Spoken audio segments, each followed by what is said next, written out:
এইখন পৃথিৱীত এনেকুৱা ধৰণৰ ঘটনা কিছুমান হৈ থাকে। তাৰে এনেকুৱা ধৰণৰ ঘটনা এটা লৈ আহিছোঁ। দেখিলে শুনিলে আপোনালোকে ক'ব যে ৱাৰে মানুহ তোৰ কি লীলা, মানুহৰ প্ৰতি মৰম চেনেহ নাইকিয়া হৈ গৈছে। এনেকুৱা ধৰণৰ ঘটনাই আপোনালোকৰ কাষলৈ লৈ আহিছোঁ। এটুপি পানীৰ বাবে এজন পুৰুষ পৰিলে বিপদত।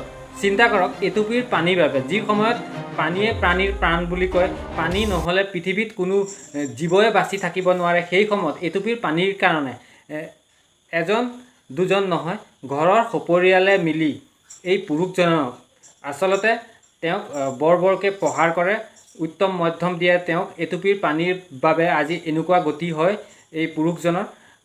চাব পাৰে উধম সিং নগৰ বুলি এখন জেগা, সেইখন জেগাতে আজি এনেকুৱা ধৰণৰ ঘটনা হৈছে। যাৰ ঘৰৰ তিৰবল আচলতে সেইজন এজন ভাল মানুহ, বিশিষ্ট মানুহ।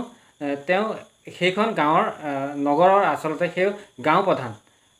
তেনেকুৱা ধৰণৰ ঘটনাত তেওঁলোকে এই পুৰুষজনৰ লগত ঘটালে এটুপি পানী খোৱাৰ বাবে। এই দমকলটোৰ পৰা এটুপি পানী খোৱাৰ বাবে আজি তেওঁক উত্তম মধ্যম দিলে ঘৰৰ সপৰিয়ালে মিলি। প্ৰথমে চাব পাৰে, লক্ষ্য কৰিব পাৰে, এজনী মাইকী মানুহ আহে, তাৰপিছত পিছে পিছে মতা মানুহজন আহে। তাৰপিছত লক্ষ্য কৰিব পাৰে আপোনালোকে, সপৰিয়ালে মিলি যি বাইকৰ চাবি আছে কাঢ়ি লয়। তাৰপিছত তেওঁক উত্তম মধ্যম দিয়ে।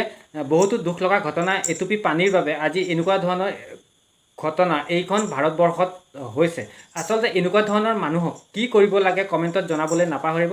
ভিডিঅ'টো যিমান পাৰে শ্বেয়াৰ কৰিব, কিয়নো এটুপিৰ পানীৰ বাবে এনেকুৱা ধৰণৰ ঘটনা আৰু যাতে কেতিয়াও হ'বলৈ নাপায়, কিয়নো পানীয়ে প্ৰাণীৰ প্ৰাণ। সেইবাবেই কৈছোঁ, ভিডিঅ'টো চাই লাইক কৰিবলৈ নাপাহৰিব। আজিলৈ ইমানে আছিলে, বাই বাই।